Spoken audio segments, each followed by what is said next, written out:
ñu ngi leen di nuyu di leen jaajëfal yéen ñuy suivre chaîne bi di Xalaat TV ñu leen di dalalaat ci seen jàngatu bés bi. te nag dañuy wax ci benn situation politique Sénégal ndax actuellement dafa mel ni dañu nekk di assister ci benn grand ménage foo ko déggee mooy désorganisation am na jaxasoo am na pëcc itam am na kenn xamul kii et qui fait quoi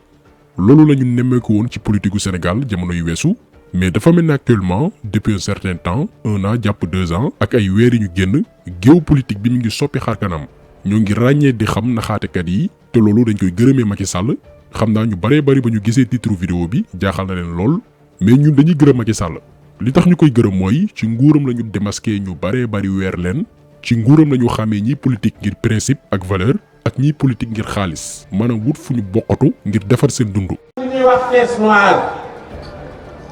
nga xam ne dañ koy wooteel président de la république muy ay milliards yu bëri ñu ne ko nag kees gi lu la neex nga def ci doo rendre compte kenn doo rendre compte peuple bi bu ko defee nag mu ciy jël di ci jox njabootam di ci jël di jox xaritam di ci jël di jox ay àndandoom ñun nag ñu ne dañuy fexe ba président de la République bi ñëw te ñuy yaakaar ni ki jàkkaarloo yegg la. ndeke waa ji Issa Sall jamono jii li borom muus ba doon wax naan ci ay caaxaan képp la nekk ay pexem jublu woon dinañ ñëw ci moom parce que cas moo gën a critique li tax kaam critique mooy moom benn parti moo ko wóolu muy PUR ngemb ko ne ko teewul ñu législative ak présidentielle moom créewul parti moomul parti. ndekete waa ji mi ngi dugg ak Macky Sall ci suuf te tàggul borom parti ba tàgguwul ndawi parti ba tàggul benn instance su parti bii di PUR daf leen jàmpaak ginnaaw ci gàttal. dinañ revenir ci dossier am ak ni mu violé suñu loi nekk député PUR ba noppi dem di négocier poste ministre conseiller lépp daan ci revenir. ba tey ci dossier yi beneen cas bi ñu interpellé mooy ancien militante PDS bii di Aïda Ndiongue yaakaar naa ku ne dégg na turam rawatina jamono ji CREI yi doon topp ñenn ñi nga xamante ni dañoo njortoon ni dañoo lubal xaalis Sénégal ci tawu Maître Wade ñu ko doon tuumaal li ñuy wooye enrichissement illicite ku am xaalis bu lewul 47 milliards yoo xamante ni moom Aïda Ndiongue daf ko am te kenn xamul fan la ko jëlee ñu tegoon ko loxo nangu ay bien am. ma bëgg a xamal waa Sénégal ni sama alal ji nga xam ni dañu wax ni dañu koy nangu nañu jël diggante xàcceeg dóor di yiwu yàlla xëj na ci ndax man gëm naa yàlla sama borom ku ma gis sax xam ni tiituma dew ma sax bay tiit. léegi nag comme que nguuru Macky Sall stratégie bi mooy xëbal gars yi pour ñu transhumer maanaam Macky Sall moom bañul ko sàcc moom bëgg na nga sàcc mais boo sàccee ñëwul ci wetam jël xaalis boobu noonu di ko campagnal ndax Macky Sall amul génie politique Macky Sall dafa comprendre yenn sénégalais yi ci seen bëgg xaalis. comprendre na que ni ñenn ñi alalu àdduna daf leen jar lu nekk jaral na leen ñu weddi seeni kàddu démb jaay seen ngor moom loolu la teel a comprendre moo tax mu xam fi muy jaar ñenn ñi. Macky Sall xaalisu Sénégal la yor di ci jënd ñoo xamante ni leer na ko ni li ñu gëm bariwul di ci chantage ñoo xamante ni itam dañoo luubal xaalisu Sénégal ci noonu la Aïda Ndiongue daal di transhumé dinañ ñëw ci dossier bi ñu ko doon toppee ak milliards yam fa jël léegi pour wut porox ndollu wut fa mu làqu ndax dañ ko waroon tëj ci yoon. ba mu xamee loolu nag gannaaw nee na li ko Macky Sall teg lépp léegi nee na moom lay jàppale ngir protéger wu. li fi xewoon dogalu yàlla la du président Macky Sall parce que Macky Sall du yàlla nit la na man nul ne peut échapper à son destin yàlla moo ne woon loolu dana ma dal na ma nangu naa ko ak dignité ma ciy sant yàlla sama borom ba génn ci ak dignité Macky sama rakk la. ma wax nag ni tey jii di 1er avril 2021. Razan gi nga xam ni mooy le réseau des amis et sympathisants de Aïda Ndiongue ànd na ak président Macky Sall définitivement topp ci gannaawam di ko jàppale te itam may ñaan yàlla wér ak gudd fan pour mën a am kàttan ba sillonner le Sénégal jàppale sama rak parce que sama xol dafa sëpp. donc jëmm yi la ñu Macky Sall wan ci nguuram moo tax ñuy dellu di ko sant encore une fois. ñun ñaari cas yi fi xew muy bu Issa Sall ak bu Aïda Ndiongue booy xool choqué wuñu trop ay rey sax la ñu def donte rappel bi am na ci solo parce que bu ñu jëlee Aïda Ndiongue moom duñ ko bàyyi noonu dafay yomb parce que suñuy milliards lañ koy toppee bu leerul tey daañu ko leeral ëllëg bu fi Macky Sall jógee mais liñ ci retenir mooy daf ñuy permettre ñun sénégalais yi ëllëg ñu mën a xam fu ñuy teg suñuy tànk mën a def tànneef bu baax a baax instant bi lu extraordinaire moo nekk di xew te rendre luñ ci compte ndax am na ñoo xamante nii bu ñu yàlla nattu woon bu ñu jiite réew mi ñooy raw Macky Sall booy seet Macky Sall moo leen gën te loolu war nañ ci sant suñu borom bu baax a baax. dañuy ñëw ci Issa Sall ndax li tax ñuy dooree ci moom kaam dafa bari ay amalgame ay réeroo dégg nañ sax ñu bari naan waa PUR dañoo transhumé mais déedéet demeewul noonu donte moo nekkoon seen candidat am na nag lu ñuy reproché waa PUR daa ci ñëw mais jàppale ni tey bu amee ñi gën a am lu leen métti Sénégal jamono jii mooy waa PUR ndax ñoom dañoo tëgg seen programme élection présidentielle yi defoon nañ ci benn vidéo spéciale bañ doon présenté candidat yi mu nekkoon programme boo xamante nii dañ koo tëgg ci ay valeur tëggu ko ci ay principe tëggu ko itam ci diine parce que ci sos parti bi muy sëñ Moustapha kilifa diine la ñoom waa PUR wut seen candidat boo xamante nii moo leen di représenté législative waaye itam représenté leen présidentielle ci lañ tànn Issa Sall ci couleuru parti PUR mu nekk ci député en 2017 ba noppi présenté wu élection présidentielle en 2019 jël 4e am 178 000 voix.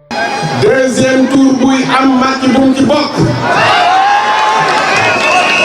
deuxième tour buy am nañu éliminer Macky dès le premier tour. te loolu mën nañ ko. détermination rek la laaj. seen carte yi jëli leen ko parce que mbir mi carte la. man nag bu parrainage bi commencé ma gis ay ndaw si borom kumba si borom musóor bi di njëkkante di bu xante pour jël première place moom dafa xamoon ne bu nekkoon ci yenn place yi candidature Macky du jàll ma wax leen ne réew du ay biceps du doole leen koy jiite. léegi nag moom mii doon wax candidature Macky Sall waru woon jàll en plus réew mi kenn du ko yor ci jaay doole gannaaw élection présidentielle yii mu doon yëkkati yële kàddu mi ngi négocier ak Macky Sall te tàggul waa partem bi ci njëkk mooy dialogue national bi ba mu fay dem coobare boppam moo ko yóbbu parce que mi ngi bëggoon fu mu casé wu tàggul njiital parti ba tàggul benn instance PUR kon ay pexem jubul woon kuy def di làqatu moom juboo mais ñi nga xam ne ñoom am nañ jàngat bu gën a yaatu di analyser doxalinu Issa Sall li xew tey waru leen bett yéen ñëpp xamoon ngeen ni bi mu doon campagne ak waa PUR ci présidentielle yi weesu amoon na incident bu amoon Tambacounda ba doomi aadama ñàkk ci bakkanam mu amoon ñu bokkoon ci caravane Issa Sall yoon teg leen loxo mais gannaaw loolu incident boobu noonu Issa Sall non seulement seetuwu leen ñi nga xam ne ñoo àndoon ak moom te ñu jàpp leen mais aussi demul ma saw seen njaboot. ñu gën a naqari nag bokk na ci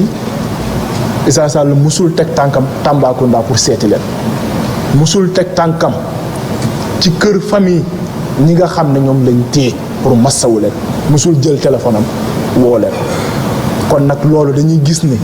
manque de considération la envers ces braves jeunes. lii ay kàddu kenn ci ndaw PUR yi la mi ngi ko tenir en novembre 2019 maanaam jeune parti bi ñoom teeloon nañu comprendre que ni waa ji ay pexem jubul ku dëng la ba exiger woon sàkk woon ñu dàq ci parti bi. li ñuy ñaan nag les instances le directoire ñu ngi leen di ñaan ne leen ñun bi ñu defee seetlu yi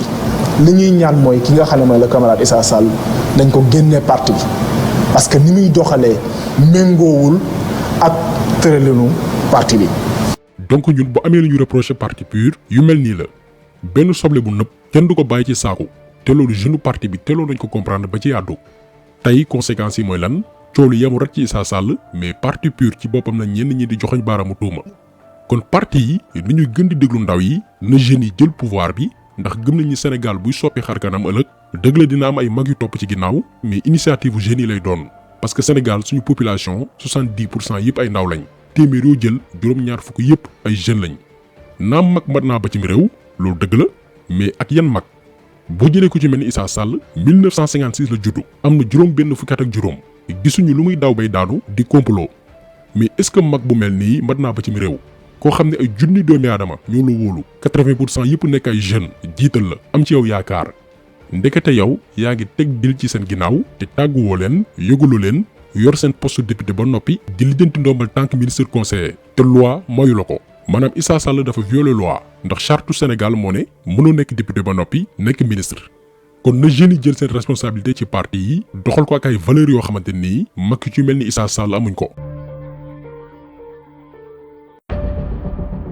bu ñu jëlee Kaw Aïda Ndiongue dañuy revenir ci dossier am ak li taxu ñu tëjoon ko parce que da ciy baax. gannaaw ba ñu follee nguuru Maître Wade sénégalais yëpp a sàkku woon seen alal gi ñu yor ñu leeral fan lañ ko jëlee parce que ñu bari ci ñoom nekk nañ ay milliardaires ci diir bu gàtt a gàtt ci dëkk bu metti comme Sénégal. Aïda Ndiongue bokkoon ci ñi nga xamante ni dañ leen ciblé woon ndax gannaaw ba ñu defee ay investigation alalam gépp mi ngi toll ci 47 milliards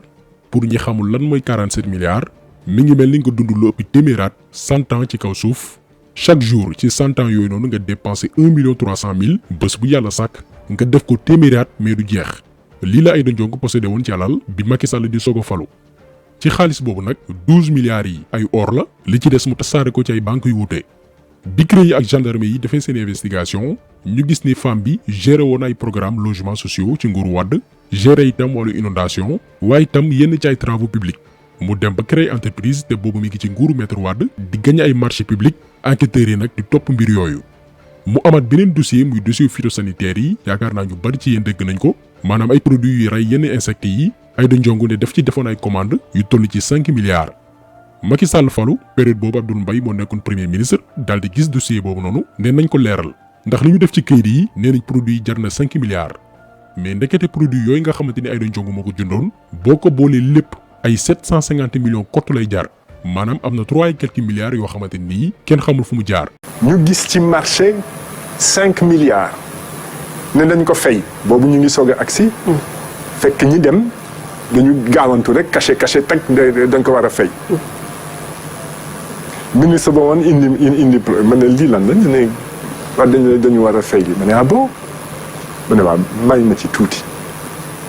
bàyyi kook man tuuti ma oo maa ngi jógee liggéey banque laa doon liggéey ma oo fournisseur ne ko maa ngi lay jox copie liste produit nga def sa prix yokk ci 25% nga yónni ma muy yónni 5 milliards la woon c'était facturé à 750 millions. dossier phytosanitaire bi Abdou Mbaye di wax histoire jox na ko dëgg ndax le 12 novembre 2020 bi ñu weesu magistrat bi doon topp dossier bi dafa jàpp Aïda Ndiongue loxo ci poche ne dafa def lu ñuy wooyee faux et usage de faux maanaam bind këyit yu wérul pour jot xaalis koo xam ni dañ ko fay 5 milliards ci xaalisu Sénégal alors que ay faux documents la présenté ay këyit yu wérul li ñuy wax ni ay weer la ci ginnaaw kon jàngat leen lan moo tax Aïda Ndiongue transhumé dem ci Macky Sall parce que normalement dañ ko waroon tëj mu génnee suñu xaalis moo tax bañ ko invité ci plateau di Click bu TFM Mamadou Mouhamed Ndiaye bi mu ko laaj ci dossier boobu noonu dafa lànk ne du ci tontu. li ngeen ne moom ngeen def ci produits phytosanitaires yi ak ñoom bi ñu ñëwee def seeni enquête def seeni investigation ba sax wax ne nañ ko maanaam prix yi nañ ci yokk 25% xaajul sax ba yegg ci moitié yéen li ngeen facturé parce que je pense ay 750 millions ci la tolloon alors que yéen jéggi woon ngeen sax milliards yi loolu nu mu demee exactement. waaw xam nga d'abord pour le cas Abdoul Mbaye le dossier des phytosanitaires est pendant devant la justice du dossier boo xam ne eggagum na wala jeex na ba ma mën ci wax mënuma ci wax parce que j'ai beaucoup de respect pour les magistrats j'ai beaucoup de respect pour la justice en général un dossier pendant devant la justice man duma toog fii ci télévision taxaw di ko wax parce que kenn àtteegu ko quant à Abdoul Mbaye nag moom maa ngi jéggalu Sénégalais yi ci bu ma waxee benn wax bu déplacé ndax du suma cër. gis nga ni mu wëlbatee question bi daal di personnaliser débat bi jëmale ko ci Abdoul Mbaye alors que ñoom ñaar la ñu sekkoon ay at ci ginnaaw suñu yoon newu si waxal ci 5 milliards sénégalais yi muy waxi Abdoul Mbaye kon moom xamoon na ni bu yoon deful liggéeyam dañ koy tëj. moo tax mu profité daal di transhumé dem ci Macky Sall ngir wut fu mu làqu lii moo nekk di xew actuellement Sénégal suñuy milliards France daal xëddeem dootul mujj fenn parce que instant bii Aïda Ndiongue APR la bokk. te li yéeme ci femme bi mooy nekkoon na PS Abdou Diouf nekkoon na PDS Maître Wàdd tey mi ngi APR nguur gu ñëw mu mos pour seeni propre intérêt daraay Sénégal ñoru leen nañu rangale seeni milliards ci ndoddu sénégalais yi nguur gu ñëw ñu ànd ak yow pour bañ ko leen topp ci yoon. moo tax yàlla ñu yàlla suturaal mosul ñu ci yile xeetu politicien ay magum jëm yu romb juróom benn fukki at mais xaalis jaral na leen ñu jaay seen ngor ñii nee nañ ñooy defar Sénégal di créer coalition naan réew mi leen ñor seeni poche kottu moo leen tax a jóg yàlla ñu yàlla mosul ci ñoom kon taxaw seetlu bi tey loolu woon ñu ngi leen di gërëm di leen jaajëfal di leen di daje incha allah beneen yoon ci beneen jàngat jaa ngeen jëf